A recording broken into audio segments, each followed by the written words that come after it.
Oi, gente, sejam bem-vindos ao Fisicamente, eu sou a Aline Benedito, mas pode me chamar de Ari. E, gente, no episódio de hoje a gente vai falar sobre as fronteiras do ensino, as fronteiras das tecnologias quânticas dentro do ensino, dentro da área da física quântica.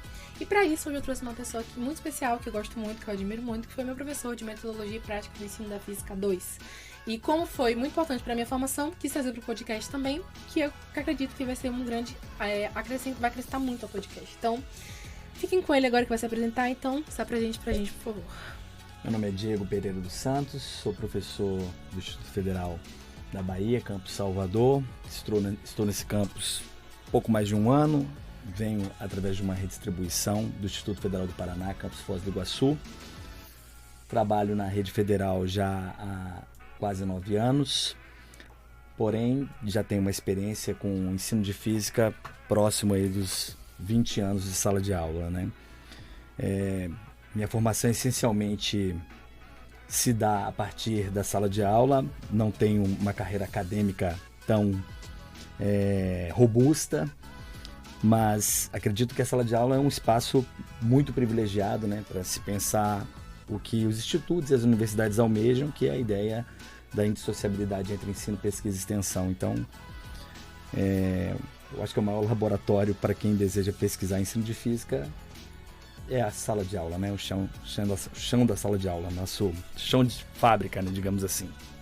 E me formei um pouco tardiamente, no ano de 2014, entretanto, leciono desde 2008 e se formar tardiamente tem a ver com as minhas opções e os meus caminhos, as minhas trajetórias na minha formação acadêmica. Comecei um curso de Física na Federal do Espírito Santo quando tinha 18 anos, percebi que não tinha os fundamentos mínimos para continuar no curso, abandonei o curso, na minha família todo mundo pensou que eu era uma fraude. Depois me dediquei para passar no curso de Engenharia da Computação na Federal de Pernambuco, consegui. Também fiz quase um ano de Engenharia Elétrica na Estadual de Pernambuco. Na ocasião era possível fazer concomitantemente a Universidade Federal e a Universidade Estadual, mas percebi que o que eu gostava de fato era falar sobre ciência, estudar matemática, estudar física e lidar com pessoas, e retornei para o ensino de física, né, para o curso de licenciatura em física, onde comecei na Estadual de Maringá e depois transferi para a Federal de Santa Catarina, onde me formei. Hoje eu tenho um mestrado profissional, né, no ensino de física, que eu concluí na UTFPR, Paraná, campus Medianeira. Estou muito feliz de estar aqui, participando desse projeto maravilhoso. Muito antes de vir para Salvador, já acompanhava. Quando percebi que existia a possibilidade de conseguir essa transferência, comecei a pesquisar nas redes o que se fazia no campus. E estou muito lisonjeado pelo convite, né? Muitos professores maravilhosos, com muita competência, professoras também passaram por aqui. Então, fiquei muito feliz com o convite e espero corresponder nesse tempo que terei nessa nossa breve conversa. Professor, é um prazer muito grande ter o senhor aqui. E dentro do que a gente tinha dentro de sala de aula, na aula de Metodologia 2, eu tive uma percepção muito diferente sobre pesquisa, né? Como a gente pode trazer o ensino e pesquisar sobre o ensino, né? Que o papel do professor ele não se limita somente a ensinar, mas também a pesquisar. E aí, linkando com o Fisicamente, com a temática que a gente trabalha, que é a mecânica quântica, a gente sabe que dentro de sala de aula existem muitos desafios. E principalmente quando se trata de temáticas complexas como mecânica quântica. E aí eu queria saber quais são os principais desafios que a gente enfrenta com conceitos tão abstratos que a gente tem na mecânica quântica. Então, como é que a gente consegue, por exemplo, trazer para os meninos o princípio da incerteza, superposição de estados, emariamento. Então, quais são as formas que a gente consegue trazer esses elementos que são importantes, que são fundamentais para a mecânica quântica para a gente de sala de aula? Olha, Ari, sua pergunta é muito interessante, porque ela possibilita a gente discutir ensino de física de modo geral, não apenas o ensino de física moderna e contemporânea, né? Ainda que essa seja uma demanda apontada pela literatura, existe uma necessidade concreta de se trazer temas que dialoguem com as tecnologias dos estudantes e, de fato, existe um grande debate sobre como tratar de temas tão complexos como os que você citou, né?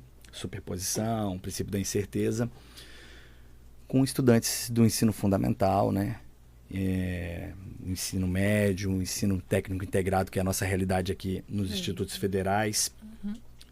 Mas aí o que eu queria problematizar é que, na verdade, todos os conceitos da física são complexos.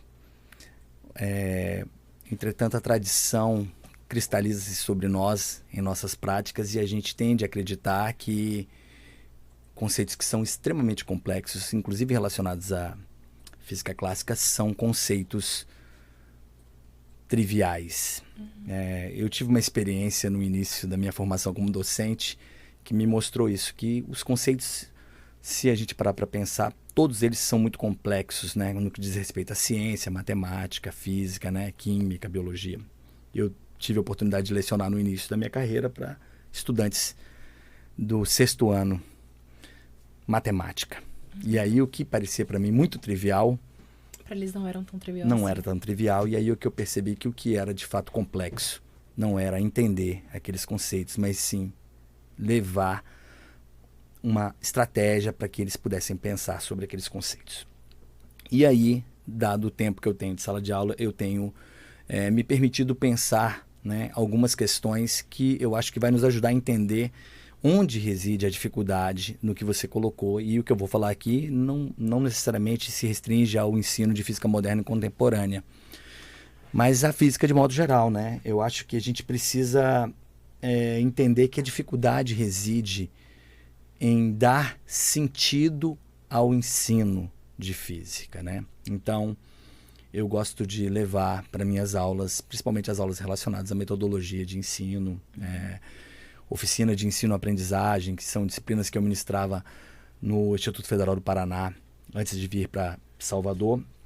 São 4 questões que elas estão organicamente entrelaçadas, né? Que acho que a primeira coisa que a gente tem dificuldade é de entender por que a gente ensina física, né? A partir disso, tentar entender para quem. E quando a gente se questiona para quem ensinar física, necessariamente temos que retomar a pergunta inicial, né? Para quem e por que essas coisas estão completamente juntas. E aí, a partir disso, pensar, né? Depois de entender o porquê, para quem, o que eu vou ensinar e, por fim, o como. Né? Que aí tem a ver, de fato, com a metodologia e a gente tentar pensar sobre isso. E aí, o que eu acho que é interessante é que essas perguntas, principalmente o porquê, né? A dificuldade reside nisso. Então, por que ensinar esses conceitos, né? Isso tem a ver com por que ensinar a física, né? Então, se a gente tiver como objetivo formar cidadãos e cidadãs críticos, né? Entender a alfabetização científica e tecnológica enquanto objetivo, talvez a gente não sofra tanto com essa dificuldade, né? Que você apontou e que de fato é uma dificuldade que os nossos pares, né, na educação relatam. Mas, retomando o que eu coloquei inicialmente, né? A primeira lei de Newton, né? A lei da inércia, não tem nada de trivial. Não tem.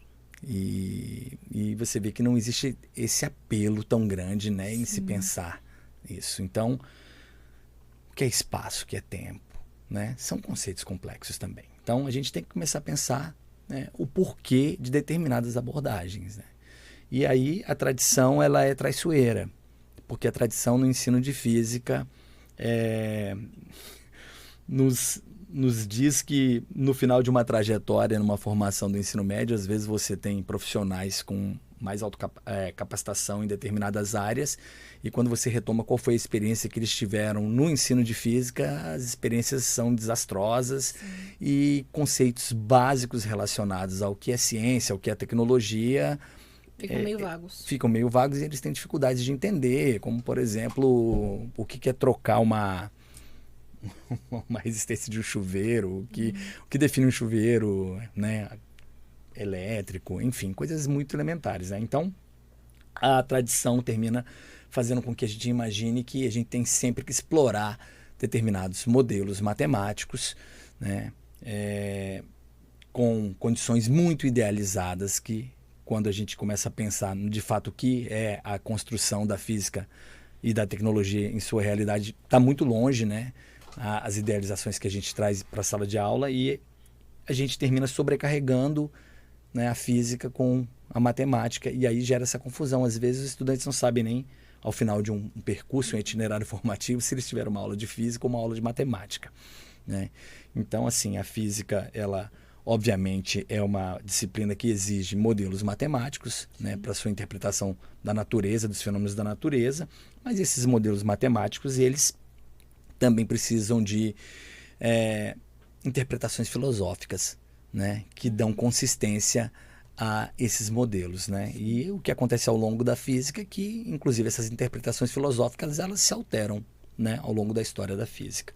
Então, eu tenho me apegado bastante na tentativa de superar essas dificuldades que você colocou, de pensar essas questões, né? E a alfabetização científica tem me mostrado algumas possibilidades, como os eixos, né? Pensar em eixos que nos conduzem ao que a gente entende pelo que seria alguém alfabetizado cientificamente, né? Pensando na formação para a cidadania, né?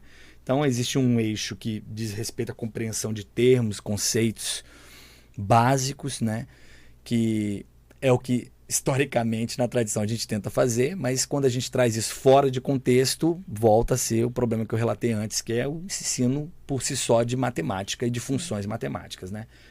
Então, acho que é interessante a gente pensar, abrir um pouco as possibilidades de entendimento do que seriam conteúdos para o ensino de física, como, por exemplo, natureza do conhecimento científico, o entendimento da história da filosofia da ciência enquanto um instrumento para discutir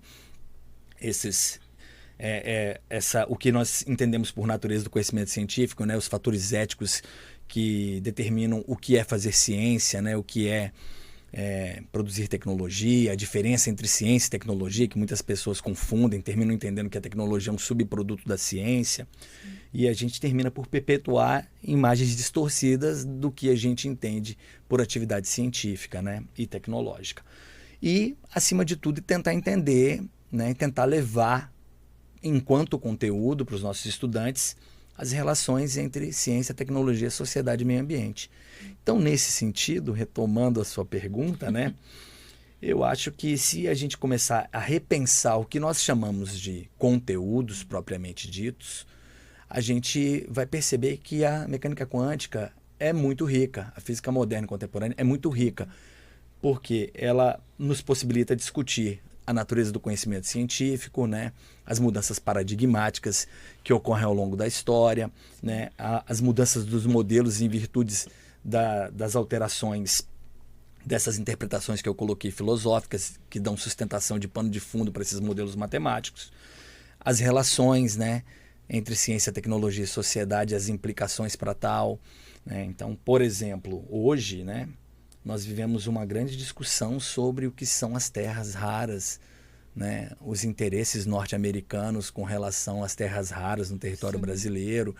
E são minerais importantíssimos para tecnologias que têm diálogo imediato com a mecânica quântica, né? Então, assim, se a gente não conseguir abrir um pouco a nossa cabeça no entendimento de por que a gente está ensinando física, a gente... Cai de novo naquela questão, estou só mostrando conceitos soltos. Exatamente. E aí, isso é bem interessante, né?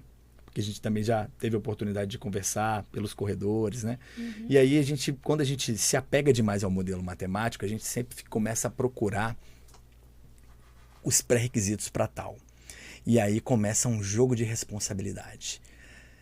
Mas como é que eu vou ensinar isso se a professora de matemática ou o professor de matemática não passou isso para o estudante? Como é que eu vou explicar mecânica quântica se o estudante não aprendeu matriz? E esse é um jogo, é um círculo vicioso de passar o bastão da nossa responsabilidade que nunca tem fim. Porque qual é o pré-requisito para você aprender de fato a mecânica quântica? Depende do que você vai fazer, qual que é a abordagem. Né? Depende da finalidade do que você quer. Finalidade. Então, o porquê ensinar física, eu acho que é muito norteador. E para quem? Obviamente, se eu tiver um curso de formação de professores dentro da licenciatura, eu tenho um porquê diferente daquele quando eu estou Na sala de aula. na sala de aula, quando eu estou, por exemplo, na educação no campo, quando eu estou, por exemplo, numa educação para jovens e adultos, quando eu estou, por exemplo, explicando física para estudantes com privação de liberdade. Então, a física, ela tem um compromisso com a cidadania, né? A alfabetização científica é importante para a nossa relação com o mundo e com a sociedade de modo geral. E a gente sempre teve muita dificuldade com isso, né? Sim. Então, a maneira como as pessoas utilizam o celular em público, como elas viajam, ligando um áudio muito alto, a maneira como as pessoas conduzem os seus automóveis pelas rodovias, tem muito a ver com a falência do que a gente está discutindo, que é a alfabetização científica e tecnológica, né? Então, a gente consome a tecnologia, não entende a natureza do conhecimento científico, como que ele é produzido, e isso tem implicações seríssimas para nós, né? Então, precisa de matriz para ensinar mecânica quântica para o ensino médio? Depende. Vou precisar da álgebra linear, eu vou precisar explicar o que é um alto vetor, o que é um alto valor, vou ter que explicar geometria analítica, vou ter que explicar probabilidade, estatística. Então, a gente tem que pensar nessas questões, né? Por que você está ensinando e qual a sua finalidade com aquilo? Você vai precisar trazer esse formalismo todo para o aluno. E isso incomoda, né? Muito, porque nos tira da zona de conforto, né? O que a gente aprende na academia acaba sendo o que a gente perpetua. E uma das coisas que o senhor falou é a questão das formas que a gente... do porquê e para que a gente vai fazer. Então, normalmente, quando se pensa para o ensino básico, eles não vão ter as matérias que a gente tem aqui de matemática avançada. Então, não vai ter visto geometria analítica, não vai ter álgebra linear, não vai ter visto na forma como a gente vê aqui. E uma das coisas que eu venho percebendo dos últimos episódios pra cá é que muitos convidados, quando eles vão explicar algum conceito, eles fazem uso de analogia.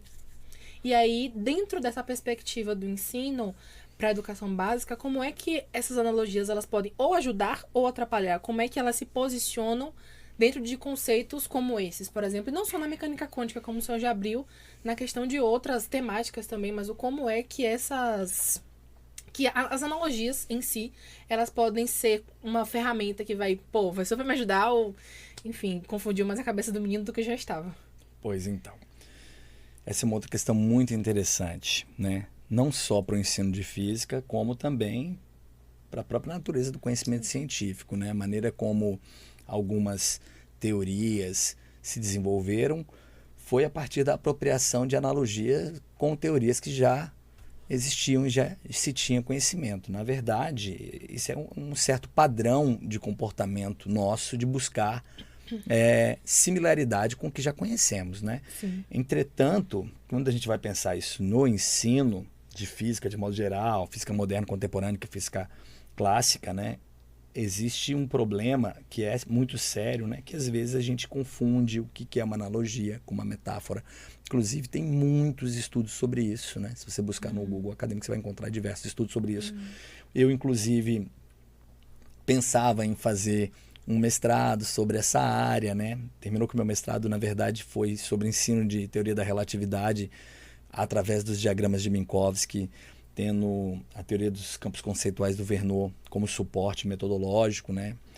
E teórico. Mas a gente precisa primeiro entender o que é uma analogia, o que é uma metáfora, e a partir disso perceber que existem limitações e um risco na utilização de analogias e de metáforas, né? Então, boa parte da literatura mostra qual que é a diferença, né, disso. Então, tem um cantor, né, um poeta, cantor famoso, né, que ele tem um trecho da música dele que acho que nos ajuda a pensar sobre isso, né? Tem que ele fala assim, ó, você é luz, é raio, estrela e luar, manhã de sol, meu iaiá, meu ioiô, né? Então, esse trecho da música, ele está utilizando do que a gente entende como metáfora. Então, ele está pegando qualidades da luz e associando a qualidades de uma pessoa que ele tem uma boa estima, né? Então, isso é uma metáfora, né? Então, você pega dois campos completamente diferentes e tenta buscar similaridades para explicar um através de outro. Já a analogia, ela é um pouco mais rigorosa, né? Então, se eu for tentar te dar um exemplo com relação ao que nós devemos entender por analogia no ensino de física, quando eu vou discutir, por exemplo, eletricidade, eu posso tentar trazer o seu análogo mecânico, né? Massa, uma grandeza, a massa com análogo carga elétrica, o campo gravitacional análogo ao campo elétrico, ainda que existam diferenças, né?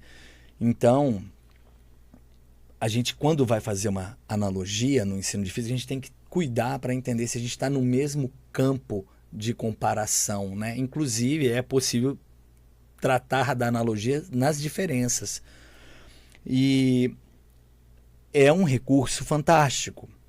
Entretanto, se você fizer isso no improviso, né, Pode acabar saindo você errado. pode reforçar imagens distorcidas sobre um determinado modelo, você pode reforçar concepções alternativas sobre determinados modelos e você pode fazer com que o estudante extrapole um determinado entendimento. Então, a ideia é que você pense, né, sempre que for trazer alguma analogia para explicar um conceito abstrato, que essa é a ideia, né, aproximar o que é abstrato com o que já é de um entendimento corriqueiro, você pensar que você tem que tentar trabalhar isso dentro dos modelos da própria física e, acima de tudo, mostrar os limites daquela analogia, né, para os estudantes. Isso é bem importante. E aí, a dificuldade na mecânica quântica talvez resida no fato de que os modelos mudaram substancialmente da física clássica para a física moderna e contemporânea, né? Que a gente pode colocar também a teoria da relatividade restrita e geral nesse pacote. E aí fica difícil fazer esse paralelo como eu coloquei para você, né? Por exemplo, massa, carga, campo gravitacional, campo elétrico. Quando se trata da mecânica quântica, fica difícil por se tratar de uma mudança paradigmática nos modelos, nas interpretações filosóficas que dão suporte para esses modelos matemáticos. Então, exige aquilo que você relatou no início, inclusive, né, da nossa conversa, um perfil de professor, que é um perfil que nós almejamos aqui no Instituto Federal da Bahia, não só na Bahia, né, no Paraná, né, que existe um papel e uma missão a ser cumprida dentro da licenciatura nos institutos federais, que é formar egressos com o perfil de professor pesquisador. Então, isso não é tão simples, isso não pode ser feito de qualquer forma. Agora, o recurso ele é muito importante, mas, inclusive, abre-se um campo de pesquisa com relação a isso. Tem um trabalho, eu não me recordo muito bem o autor, que eu lembro que, quando eu queria pensar sobre o meu mestrado nessa área, ele fazia uma avaliação de livros didáticos que versavam sobre física moderna e contemporânea e os usos equivocados nos livros didáticos do Plano Nacional do Livro Didático, PNLD. E é um trabalho muito rico, né? Eu posso depois, lembrando esse trabalho, mandar para você botar na descrição do vídeo da nossa conversa, porque eu acho que vale a pena. Temos que ter um pouco de cuidado, mas é um recurso que a gente pode se permitir desde que pense muito bem, leia um pouco sobre o que tem se discutido, sobre possibilidades e limitações com relação a isso. Professor, o senhor falou mais cedo a questão da conexão com as tecnologias. E aí, isso me faz pensar um pouco do como, querendo ou não querendo, a mecânica quântica, muitas aplicações dela está dentro de tecnologias. Num episódio dessa temporada agora, eu gravei com Yasmin, a professora Yasmin, que eu gravei no ano passado, sobre informação quântica, tecnologias quânticas, e esse ano, novamente, falando sobre esse paralelo das fronteiras da física quântica junto com as fronteiras da ciência, né, e tudo mais. E aí, o senhor falou isso e me veio a tecnologia como uma ferramenta. Como a gente consegue usar essas tecnologias para contribuir dentro do ensino. Porque assim, a gente sabe que tem certas coisas que não dá para você fazer um experimento de baixo custo com os estudantes, porque infelizmente são coisas que não são visíveis, não são palpáveis, não são táteis. E aí entra a questão, então, por exemplo, a questão do uso dos simuladores. Como é que a gente consegue? Então, como é que essa tecnologia ela consegue entrar dentro dessa área? Como é que a gente consegue usar essas tecnologias, simuladores, adjacências, como uma ferramenta dentro do ensino? Olha, eu acho que você começou, né? Você fez uma pergunta, já iniciou uma resposta, né? Acho que a grande vantagem dos simuladores tem a ver com a ideia dos experimentos de baixo custo e da nossa realidade, a realidade da educação no cenário nacional, né? Então, existem esses kits experimentais que geralmente nós temos, né? Que tem diversos fabricantes e não são baratos, né? Então, as condições da escola pública, de modo geral, é um tanto quanto precária para que a gente tivesse laboratórios minimamente equipados que pudéssemos fazer algum tipo de experimento que pudesse induzir discussões relacionadas à mecânica quântica e por aí vai. Então, essas simulações, assim como as analogias, elas também têm limites. Então, a gente precisa pensar sobre esses limites e deixar claro para os estudantes quais são esses limites.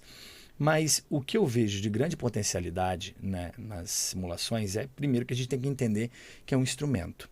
E aí, de novo, a gente vai retomar as 4 perguntas que eu trouxe anteriormente, né? Por que você está ensinando aquilo? Para quem que você está ensinando? O que você vai ensinar e como? Então, se você simplesmente abrir uma simulação e deixar com que o estudante aleatoriamente manipule as variáveis que ali estão, de certa forma o estudante vai gostar do que ele vai estar vendo, entretanto a sua manipulação vai ser uma manipulação acrítica.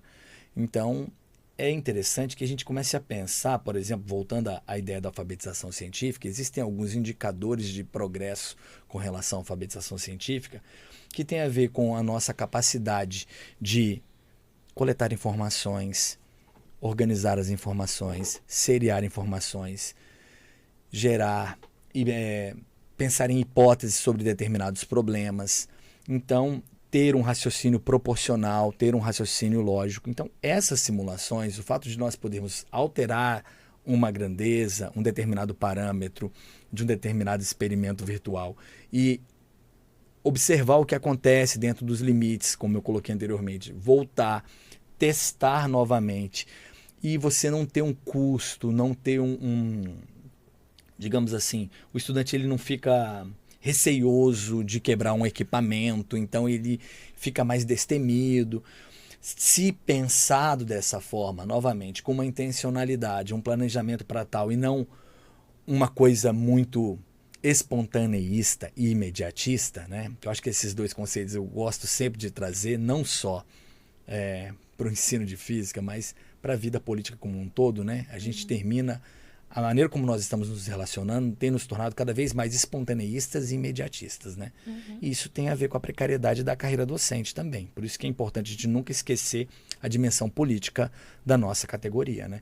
Então, se o professor está ali cheio de aulas, não teve tempo para preparar sua aula, não pensou qual seria o caminho metodológico que ele vai conduzir uma utilização de simulações, sejam de mecânica quântica, seja de relatividade, de mecânica, de eletricidade, que tem muitas, né, de ótica, a coisa não vai ter um resultado como a literatura vem apontando, né? Então, muitas vezes o professor é espontaneísta, abre uma simulação, manipula, mostra o que está acontecendo, mas o estudante continua sem entender o que está acontecendo. Sem entender, naquela passividade. Então, é o que eu costumo dizer. Hoje, talvez, o maior desafio nosso é tentar trazer esse tipo de raciocínio para os nossos estudantes, desenvolver essas habilidades, essas competências que têm a ver com o pensamento conduzido pelo raciocínio proporcional, pelo raciocínio lógico, a nossa capacidade de fazer perguntas, né?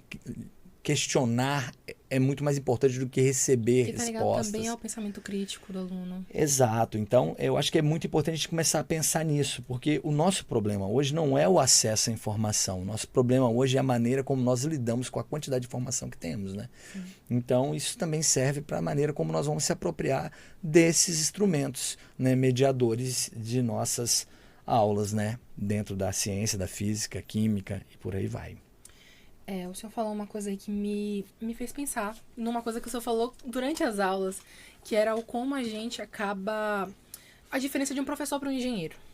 Então, o professor, ele pensa na aula, o porquê, o como, para quem, a intencionalidade daquilo ali. E aí, o que o senhor falou agora, a questão do pensamento crítico, de incentivar o estudante a isso, o como a pergunta, no caso, seria o como a gente consegue fazer com que o ensino de física, ele fortaleça esse pensamento crítico. Porque a gente acaba entrando numa sala de aula, tem muito conteúdo programático pra gente poder acabar passando pros meninos, e isso acaba sendo um impedimento, né? Mas o como a gente consegue, com o ensino de física, trazer esse pensamento crítico e não ser apenas assim, temos X fórmulas, vocês vão decorar essas tanto de fórmula aqui, vocês vão fazer uma prova e é isso. Então, como trazer um pensamento crítico e não apenas uma decoreba de fórmulas. Ótimo, Ari. Essa questão também, né? É interessante que nosso diálogo, né? Até fazer um elogio, né? Pelas perguntas que você desenvolveu e a maneira como você está encadeando a conversa.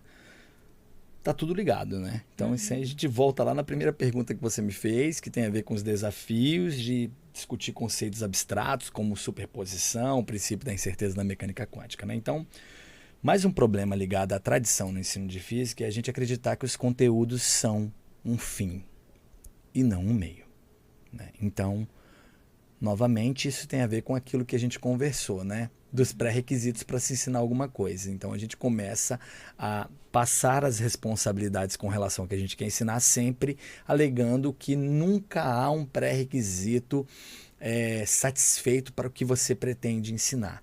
E aí, de novo, a gente entra no círculo vicioso, né? Igual o cachorro que tenta morder o rabo, e a gente não consegue pensar novamente por que ensinar física, por que ensinar ciência, para quem que eu estou ensinando. E então a gente tem que voltar, né? A ideia da alfabetização científica e tecnológica tem a ver com isso, é pensar que a ciência, a tecnologia e a instrumentação, isso acontece é que a gente termina perdendo o horizonte de entender que os conhecimentos científicos e tecnológicos e a sua apropriação crítica tem a ver com a leitura de mundo que nós vamos ter da sociedade, dado que a ciência e a tecnologia não é uma bolha. Né? Então, por exemplo, uma coisa que acontecia muito na graduação, né?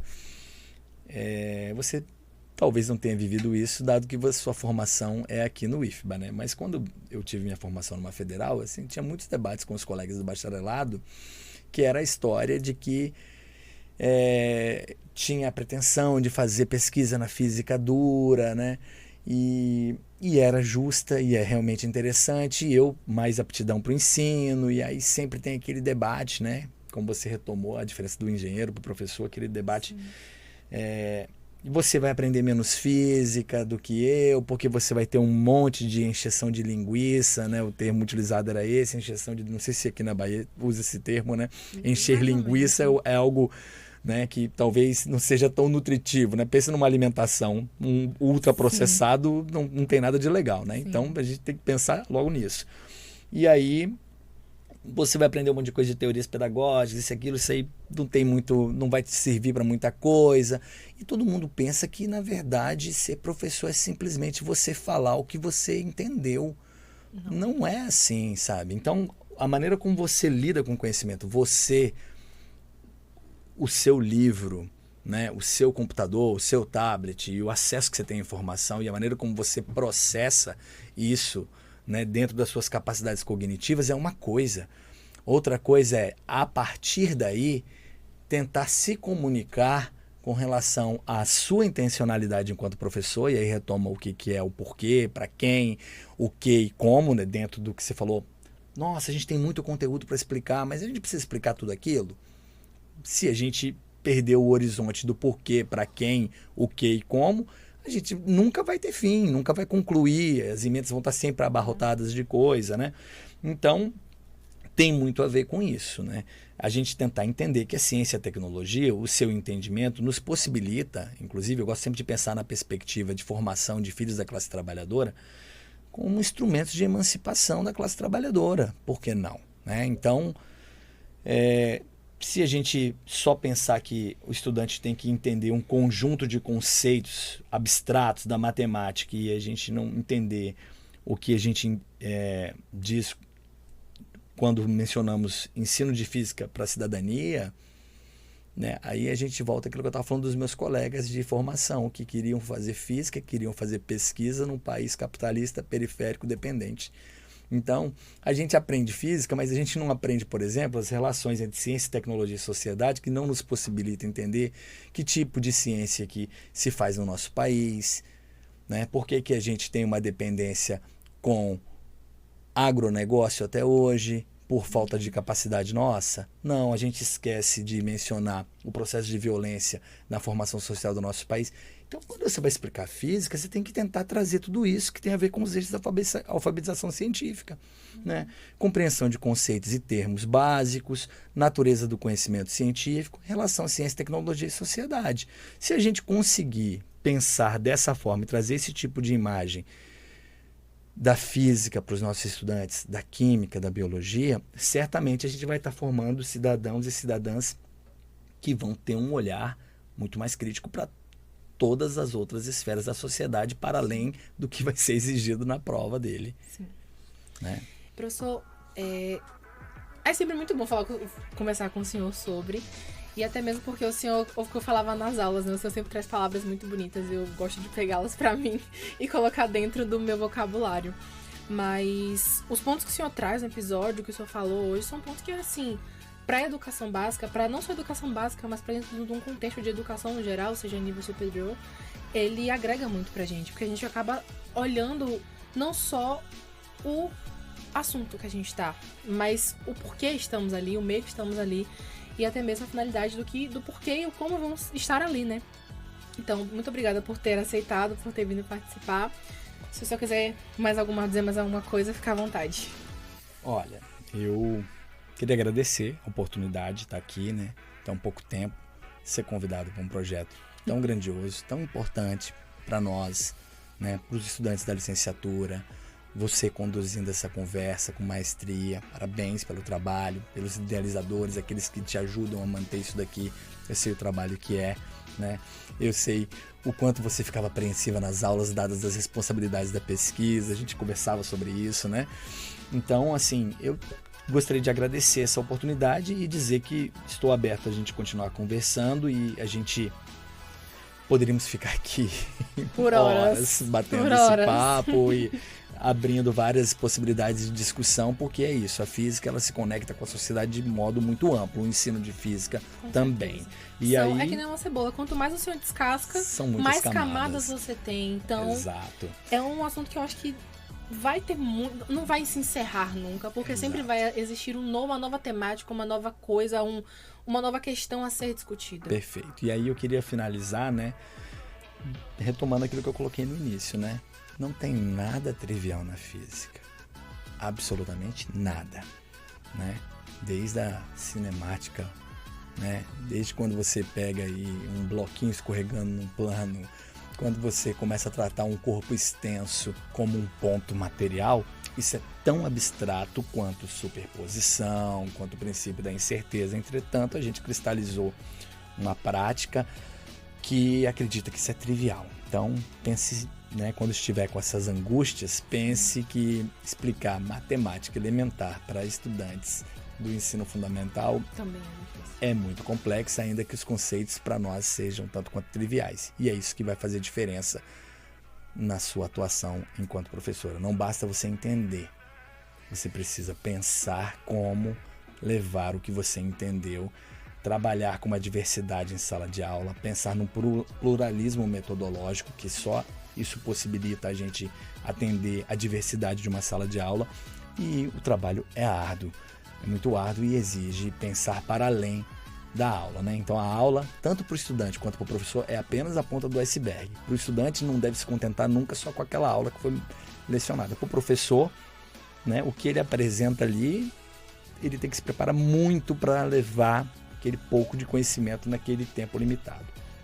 Então é isso, agradecer. Estou à disposição para outras conversas sobre outros temas. Parabéns pela iniciativa. Obrigada, professor. É isso, gente. Foi um prazer estar aqui com vocês. Espero vocês no próximo episódio. Tchau, tchau. Até a próxima.